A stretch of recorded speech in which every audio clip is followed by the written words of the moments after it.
हाँ, ये बातें सुनने में थोड़ी अटपटी हैं, थोड़ी अजीब हैं, लेकिन ये बात है बहुत गजब की। अफगानिस्तान एक ऐसी ज़मीं है जो पहले ही खून, जंग और ट्रेजेडी से भरी पड़ी है, लेकिन अब एक और चैप्टर लिखा जा रहा है, अर्थक्वेक्स का सिलसिला।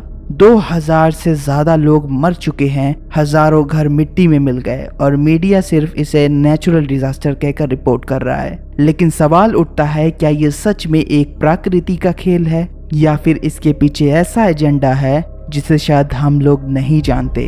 पहला अर्थक्वेक 6.0 मैग्नीट्यूड का था और फिर उसके कुछ दिन बाद एक और 6.2 मैग्नीट्यूड का, जिसमें सबसे ज़्यादा तबाही हुई, और फिर एक के बाद एक आफ्टर शॉक्स। ये सिर्फ लॉजिकल इंस्टेबिलिटी नहीं लगता, ये एक पैटर्न लगता है। ओकल्ट और सीक्रेट सोसाइटीज के रिचुअल में एक चीज कॉमन होती है, रेपिटेशन। एक ही रिचुअल को बार बार किया जाता है ताकि एनर्जी एम्पलीफाई हो।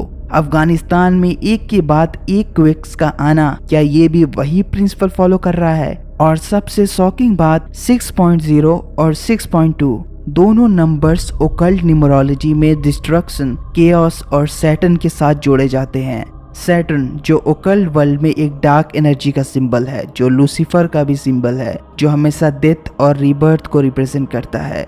ओकल्ट की दुनिया में नंबर्स कभी रैंडम नहीं होते, हर एक डिजिट एक फ्रीक्वेंसी है, एक एनर्जी कोड है। और अगर हम अफगानिस्तान के अर्थक्वेक्स को ध्यान से देखें तो उनका मैग्नीट्यूड और डेट्स एक अलग कहानी सुना रहे हैं। पहला अर्थक्वेक 6.0, ओकल्ट न्यूमरोलॉजी में 6 का मतलब है डिस्ट्रक्शन, सैक्रिफाइस और सैटर्न एनर्जी। सैटर्न को Lord of the time and Karma कहा जाता है, जो हमेशा सफरिंग और कार्मिक पनिशमेंट से जुड़ा होता है। फिर दूसरा अर्थक्वेक 6.2, अगर आप नंबर्स को जोड़ो 6 + 2 तो बनता है 8 और 8 का मतलब है इन्फिनिटी। फिर से कर्मा लूप और ब्लड सैक्रिफाइस साइकिल, यानी डिस्ट्रक्शन सिर्फ एक बार नहीं, बार बार रिपीट होने वाला प्रोसेस है।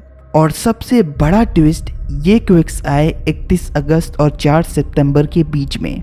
31 नंबर को यानी 31 नंबर को अगर हम 31 जो है इनका अलग कर दें और इनको जोड़ें तो बनता है 4, और 4 सितंबर अलग से। ओकल्ट में 4 का मतलब है फाउंडेशन ब्रेकिंग, मतलब एक ऐसी एनर्जी कोड जो पुराने स्ट्रक्चर को तोड़कर नए सिस्टम के लिए रास्ता बनाता है। और 4 सितंबर के दिन एक और क्वेक आना, जैसे कोई जबरदस्ती डेट चूज करके रिचुअल परफॉर्म कर रहा हो। ओकल्ट और सीक्रेट सोसाइटीज हमेशा ब्लड सैक्रिफाइस को अप्लाई करने के लिए डेट्स और नंबर्स को जो है अलाइन करते हैं। अफगानिस्तान के केस में भी वही दिख रहा है। सोचने वाली बात है, क्या ये सिर्फ कोइंसिडेंस है कि मैग्नीट्यूड और डेट्स इतने डीपली ओकल्ट नंबर से जुड़े हुए हैं? अब यही चीज अफगानिस्तान के अंदर हेरात में भी हुई थी कुछ सालों पहले, बहुत लोगों की जान गई थी। हेरात के अर्थक्वेक का मैग्नीट्यूड था 6.3, अब मतलब 6.2, 6.3। अब ध्यान दे कि 6 + 3 9, और ओकल्ट न्यूमरोलॉजी में 9 का मतलब होता है कंप्लीशन ऑफ ए साइकिल, मतलब एक पुरानी दुनिया का अंत और एक नए फेज की शुरुआत। ये सारे नंबर्स रिचुअल में बार बार रिपीट होते हैं। वॉर्स, डिजास्टर, असैसिनेशंस, सब इसका पैटर्न दिखाई देता है। अब ये सवाल उठता है, अफगानिस्तान ही क्यों? दुनिया में और भी जगह है जहां अर्थक्वेक्स आते हैं, फिर ओकल्ट रिचुअल के लिए टारगेट हमेशा अफगानिस्तान क्यों बनता है और क्यों हो सकता है? इसका जवाब छुपा है इस मुल्क की हिस्ट्री में। अफगानिस्तान को बार बार कहा गया है ग्रेवयार्ड ऑफ एम्पायर्स। हर empire, Greek, Persian, Mongol, British, Soviet और अब अमेरिकन, सब यहाँ आए, लड़ाई लड़ी, खून बहाया और हार कर चले गए। ओकल्ट पर्सपेक्टिव में एक जगह जहाँ सदियों से खून गिरा हो, जमीन एक ब्लड सोक्ड अल्टर बन जाती है, एक ऐसी जगह जहाँ सैक्रिफाइस की एनर्जी जमा हो चुकी होती है और हर नए रिचुअल को वो जगह पावरफुल बना देती है। अफगानिस्तान इसी वजह से एक रिचुअल ग्राउंड है। और एक और चीज, अफगानिस्तान जियोग्राफी के हिसाब से एक गेटवे है। ये सेंट्रल एशिया, मिडिल ईस्ट और इंडियन सबकॉन्टिनेंट के बीच में है। ओकल्ट बिलीफ में गेटवेज, क्रॉस रोड्स सबसे ज्यादा स्पिरिचुअल और रिचुअलिस्टिक एनर्जी रखते हैं। अगर आपको एक सिंबॉलिक सैक्रिफाइस करना है जो दुनिया भर में एको करे, तो मेरे ख्याल से एक गेटवे लैंड के अलावा इससे बेहतर और कोई रास्ता नहीं होगा। और सोचिए हर बार जब अफगानिस्तान में डिस्ट्रक्शन होता है, चाहे वार हो या अर्थक्वेक, उसके बाद हमेशा एक न्यू ऑर्डर इम्पोज होता है। वॉर के बाद नए पॉलिटिकल सिस्टम, अर्थक्वेक्स के बाद एनजीओज और एड ऑर्गेनाइजेशंस, मतलब एक पुराना साइकिल तोड़कर नया कंट्रोल सिस्टम शुरू करना। एग्जैक्टली वही जो ओकल्ट रिचुअल का कोर होता है, डिस्ट्रक्शन फॉलोड बाय रीबर्थ। अब जब अर्थक्वेक्स इस जमीन पर आते हैं तो सिर्फ बिल्डिंग नहीं गिरती, पुरानी मेमोरीज और ट्रॉमास भी एक्टिवेट होते हैं। लोग फिर से फियर, हेल्पलेसनेस और ग्रीफ फील करते हैं, और ये इमोशंस ओकल्ट रिचुअल में सबसे पावरफुल एनर्जी के तौर पर यूज किए जाते हैं। सोचिए अगर आपको एक जगह चाहिए जहां मैस सैक्रिफाइस हो और साथ ही साथ उसकी एनर्जी इजीली जो है हार्वेस्ट हो, तो अफगानिस्तान जैसी ही जगह तुम्हारे लिए सबसे बड़ी लेबोरेटरी होगी। और इसी वजह से लगता है कि अफगानिस्तान को एक रिचुअल ग्राउंड बनाया गया है जहां हर कुछ साल में एक नया डिजास्टर ड्रॉप करना जरूरी है। जब भी अफगानिस्तान में एक बड़ी ट्रेजेडी होती है, चाहे वार हो, बॉम्बिंग हो या फिर अर्थक्वेक, एक चीज हमेशा रिपीट होती है, एलीट्स का बेनिफिट, ये बड़े लोगों के बेनिफिट। अर्थक्वेक के बाद तुरंत एनजीओज, इंटरनेशनल एड एजेंसीज और फाइनेंशियल इंस्टीट्यूशंस आ जाते हैं। रिलीफ के नाम पे $1 बिलियन फंड अनाउंस होते हैं, लेकिन ग्राउंड रियलिटी क्या है? अक्सर ये पैसा लोगों तक पूरा पहुंचता ही नहीं। जो पैसा जाता है उसका एक बड़ा हिस्सा मिडिल लेयर्स में अब्सॉर्ब हो जाता है, यूएन प्रोजेक्ट्स, फॉरेन कॉन्ट्रैक्टर्स और एनजीओज के एडमिन कॉस्ट में। मतलब ट्रेजेडी से सबसे ज्यादा फायदा उनको होता है जो ऑलरेडी एलीट स्ट्रक्चर का पार्ट है। और एक और लेयर है रिकंस्ट्रक्शन कॉन्ट्रैक्ट्स। जब घर, स्कूल्स और हॉस्पिटल गिर जाते हैं तो रीबिल्डिंग के कॉन्ट्रैक्ट्स फॉरेन कंपनीज को मिलते हैं। अफगानिस्तान के लोकल लोग सिर्फ मजदूरी करते हैं और प्रॉफिट एलीट की कंपनीज ले जाती हैं। ओकल्ट एंगल से देखो तो ये एक डुअलिटी रिचुअल है। पहले एक सैक्रिफाइस होता है, लोग मर जाते हैं, फिर एक रीबर्थ होता है, सिस्टम को रीबिल्ड किया जाता है, लेकिन नया स्ट्रक्चर होता है हमेशा एलीट्स के कंट्रोल में। और आयरनी ये है कि मीडिया भी इस एजेंडे का पार्ट बन जाती है। वो सिर्फ ट्रेजेडी कवर करते हैं, इमोशनल हेडलाइन बनाते हैं और लोगों का ध्यान नेचुरल डिजास्टर पर रखते हैं, ना कि उस ओकल्ट और फाइनेंशियल सिस्टम पे जो उसके पीछे छुपा हुआ है। सोच कर देखें क्या अफगानिस्तान का अर्थक्वेक सिर्फ नेचर का काम था या फिर एक कैलकुलेटर रिचुअल जिसमें एलीट्स ने एक मौका बना दिया अपना सिस्टम मजबूत करने का। अफगानिस्तान के अंदर आज एक हिडन ट्रेजर है, लिथियम और रेयर अर्थ मिनरल्स। लिथियम जो हर बैटरी, इलेक्ट्रिक कार और फीचर टेक्नोलॉजी के लिए बैकबोन है। एस्टिमेट्स के मुताबिक अफगानिस्तान के पास इतना लिथियम रिजर्व है कि वो अगले 50 साल की ग्लोबल एनर्जी ट्रेस डिसाइड कर सकता है। और ये वो जगह है जहां एलीट्स अपना ओकल्ट और इकोनॉमिक एजेंडा जोड़ देते हैं।